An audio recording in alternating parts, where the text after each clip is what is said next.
Ce samedi 10 octobre, des opposants au projet de loi bioéthique se sont mobilisés un peu partout en France à l'appel du collectif Marchons Enfants. C'était le cas par exemple à Vannes, vous le voyez, où plusieurs centaines de personnes ont dénoncé l'ouverture possible de la PMA, la procréation médicalement assistée, à toutes les femmes. Des manifestations qui ont provoqué bien souvent des contre-manifestations.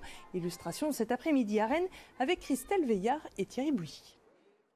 Nous sommes là parce que ce projet de loi, qui se part de bons sentiments, qui se targue d'instaurer un progrès, qui n'en est pas un micro, des drapeaux verts, liberté, égalité, paternité, la place du père au sein de la famille, c'est bien ce qu'ils sont venus défendre contre la PMA étendue à toutes les femmes en couple ou célibataires. Ils sont ainsi près de 200 à Rennes à plaider pour un modèle familial avec un père, une mère et des enfants. La PMA est une merveilleuse technique pour les couples qui ne peuvent pas avoir d'enfants. Ce n'est pas pour remettre ça en cause.